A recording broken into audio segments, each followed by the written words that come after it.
In the 21st century, most of us have had a run-in or two with a virus. They're usually the reason our computers act strangely or slow down. But Blaster was a new kind of threat. It used to be that viruses traveled the internet by piggybacking on other programs. They would arrive at your computer in the form of email attachments. The virus could not activate until someone opened the attachment. But Blaster was a worm. Worms don't need other programs. They propel themselves through the net, and they are self-activating. In other words, you could get Blaster simply by being connected. Bagi yang gemar mengikuti kisah-kisah penggodam komputer, mereka tentu mengenali nama-nama seperti Kevin Mitnick, Kevin Paulson, Gary McKinnon, Lalsek, dan ramai lagi. Namun antara kesemuanya, terdapat beberapa penggodam yang dikenal pasti sebagai ancaman buat sesebuah negara disebabkan kepakaran melampau mereka. Di sini, kami senaraikan 7 penggodam paling bahaya dan pada masa yang sama paling bernilai di dunia. Pertama, Kevin Mitnick. Mitnick, 53, adalah penjenayah cyber paling dikehendaki dalam sejarah Amerika Syarikat. Menggelarkan dirinya sebagai hacker poster boy, dia merupakan penggodam paling kontroversi pernah direkodkan. Di usia remaja, Mitnick pada mulanya hanya mempunyai pengalaman asas menggodam telefon awam sebelum melakukan kesalahan besar yang membuatkan dirinya terkenal. Ketika berumur 15 tahun, dia telah mengeksploitasi sistem punch card perekam waktu bus Los Angeles untuk mendapatkan keuntungan. Kemudian, seperti salah seorang pengasas bersama Apple, Steve Wozniak, Mitnick ketika berusia 16 tahun menceburi bidang penggodaman telefon seluler di mana dia disabitkan kesalahan atas kes menggodam dan mencuri perisian dalam rangkaian Digital Equipment Corporation, DEC, yang dianggarkan bernilai berbilion dolar. Mitnick ditangkap pada Februari 1995 setelah pihak FBI bekerja sama dengan seorang pakar komputer terkenal, Tsutomu Shimomura, bagi merangkap Mitnick, dan menurut penulis majalah New York Times, dia mengatakan Mitnick diibaratkan sebagai hantu kerana begitu sukar dijejak sehingga memaksa pihak FBI meminta bantuan seorang pakar. Pada hari ini, Mitnick memainkan peranan sebagai penggodam topi hitam legenda dan kini menjadi ahli masyarakat yang produktif serta seorang penulis dan perunding keselamatan komputer. Freedom Downtime dan Takedown adalah 2 filem yang memperincikan mengenai kegiatannya. There are 3 types. The white hats are the good guys. They're the virus hunters or the IT people at your office. The black hats are the bad ones. The virus writers or the crooks who try to steal your credit card number online. And then, somewhere in the middle, are the gray hats. They work both sides of the street, guns for hire in a Wild West industry. Kedua, Michael Kals. Lagak gaya Michael Kals, seorang aktor ini adalah penggodam komputer yang dikenali sebagai Mafia Boy. Pada tahun 2000, pihak FBI telah menamakan Mafia Boy sebagai suspek utama yang telah melumpuhkan gergasi perniagaan internet dan enjin carian terkenal pada Yahoo, eBay, Amazon, CNN, dan E-Trade. Enjin carian terkenal, Google masih belum dikenali ramai pada waktu itu. Kesemua gergasi internet itu mengalami gangguan capaian oleh pengguna sebelum lumpuh sepenuhnya beberapa jam akibat serangan penafian perkhidmatan atau lebih dikenali sebagai Denial of Services, DOS. Serangan beberapa jam tersebut menyebabkan kerugian yang dianggarkan sekitar 18 juta US dollar. Dia dihadapkan ke mahkamah pada 18 Januari 2001 di Montreal, Kanada, di mana dia mengaku bersalah di atas 55 tuduhan menggodam. In the shady online world of the hacker, there is no one more notorious than Mafia Boy. A surprise move today by the Montreal teenager known as Mafia Boy. He admitted in court he is the hacker who crashed several popular websites last winter. The turn of the millennium saw the peak of the first .com gold rush. Internet giants like Yahoo, eBay, and Dell.com were doing hundreds of millions of dollars in online business every day. But in February 2000, these sites suddenly found themselves at the mercy of a 15-year-old kid.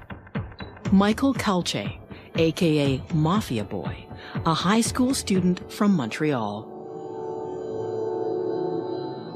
My dad got me a computer when I was extremely young. I was 6 years old. It just, I don't know, it fascinated me what I could do with this machine.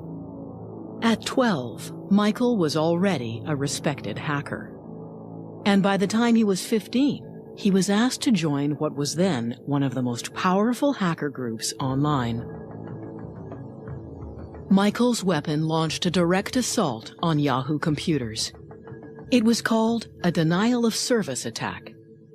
Every time you access a website, you make a request from that site's computers. What Michael did was harness the bandwidth of dozens of larger computers, mostly from universities in the US.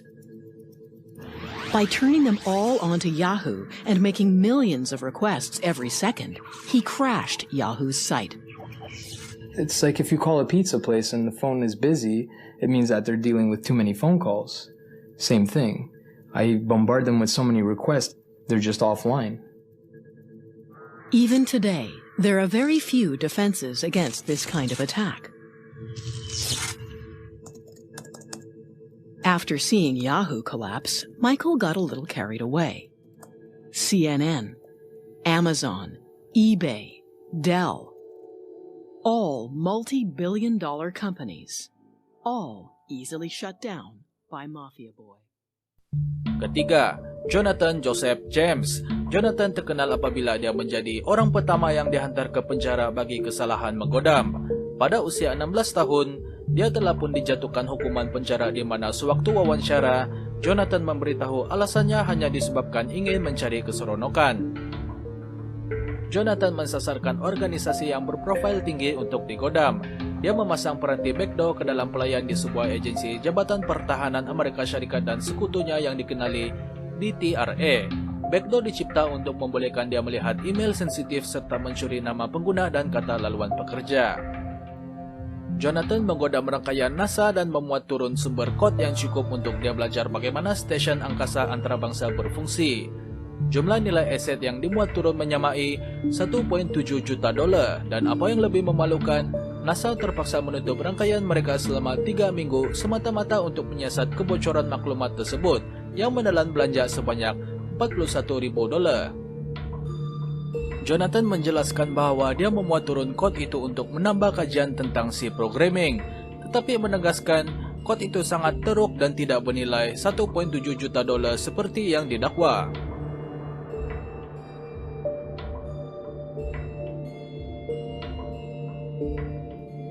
Keempat, Adrian Lemo. Digelar sebagai penggodam homeless, dia menggunakan sambungan internet di kafe dan perpustakaan untuk menggodam. Adrian menggodam organisasi utama seperti Syarikat Akbar, The New York Times, dan firma perisian Microsoft. Teknik penggodaman Adrian adalah penetration testing yang menguji penembusan security, di mana beliau mendapati kelemahan dalam sistem keselamatan Yahoo, Bank of America, Citigroup, dan Singular. Adrian turut menggodam akaun syarikat security komputer terkenal LexisNexis Times dan telah diarahkan membayar kira-kira $65.000, perintah berkurung selama 6 bulan dan 2 tahun kerja amal yang telah tamat pada 16 Januari 2007. Kini Adrian bekerja sebagai wartawan serta pernah memenangi beberapa anugerah dan juga wakil rakyat. He's most known for in 2002 hacking the New York Times, and he was often called the homeless hacker because at the time he didn't have a place of residence. He would hang out on friends' couches or just live wherever he could, but during the daytime he would find open Wi-Fi access points and use an old laptop to find security vulnerabilities in well-known organizations. In the New York Times hack, he was able to infiltrate the New York Times network and actually gain access to LexisNexis, which is one of their very expensive research products that they use to research various things. Now, what's strange about Adrian is he was never a black hat hacker. he didn't do this to actually hijack companies and steal anything. Rather, after he would hack them, he would then go to the company and tell them their vulnerabilities, and he wouldn't charge them. In fact, he wouldn't take any sort of money for finding these vulnerabilities, but he did tend to make them public by going to the press after. Now, he was known as a gray hat hacker because while I don't think he had any real foul play in mind, I did never love his techniques. Penetration testing any organization without first getting express permission is technically illegal, so what Adrian Lamo did was illegal, and he ended up actually fighting the New York Times in court and actually having to pay some sort of price for doing those type of hacks. But over the years, he would continue to do things like that. He'd hack into AOL, Yahoo, Microsoft, a number of well-known companies out there, but again, he didn't sell these hacks, he didn't do anything bad, he would simply tell the organization about their vulnerabilities so that they could fix them. Kelima, Owen Torwalker. Owen Torwalker merupakan seorang pengidap penyakit sindrom Asperger yang menetap di New Zealand. Walaupun mempunyai penyakit, dia telah ditahan beberapa kali atas kesalahan aktiviti penggunaman yang bernilai jutaan dolar New Zealand. Pada tahun 2008, dia mengaku bersalah atas kesalahan menjadi ketua dalam sebuah organisasi yang menggodam institusi kerajaan dengan nilai kerugian sebanyak 26 juta dolar. Dia ditahan di bawah Seksyen 284-252 Akta Jenayah New Zealand dan sewaktu disoal siasat FBI, dia memberitahu sewaktu menggodam sistem security University Pennsylvania, server yang digunakan adalah dari Malaysia. Keenam, Albert Gonzalez. Albert Gonzalez mungkin seorang raja godam kad kredit paling terkenal di seluruh dunia. Pada tahun 2009, Gonzalez telah ditahan dalam kes penipuan kad kredit terbesar di Amerika Syarikat yang melibatkan kecurian lebih 130 juta nombor kad kredit. Sejak Oktober 2006, Gonzalez menggunakan teknik penggunaman yang canggih untuk memecahkan firewall dan mencuri informasi dari sistem pangkalan data di Amerika Syarikat. Syarikat yang menjadi sasaran termasuk pemproses sistem pembayaran kad yang berpusat di New Jersey, Heartland Payment Systems, rangkaian seluruh kedai sebuah aneka yang berpusat di Texas, 7-Eleven Inc., dan rangkaian pasaraya yang berpusat di Maine, Hannaford Brothers Co. Inc. Gonzalez memindahkan data yang dicuri ke server komputer yang beroperasi di Latvia, Belanda, Amerika Syarikat dan Ukraine bagi menutup jejak serta mengelak daripada dikesan oleh software antivirus yang digunakan oleh mangsa mereka.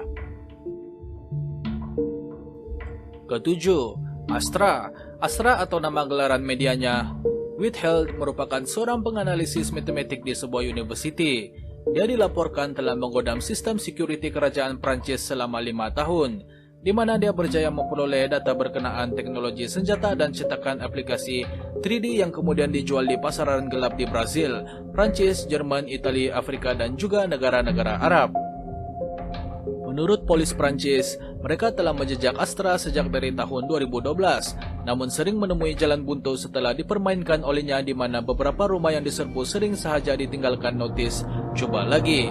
Astra akhirnya ditangkap pada tahun 2008 dan dilaporkan kerugian yang ditanggung Perancis dianggarkan bernilai 250 hingga 350 juta US dollar.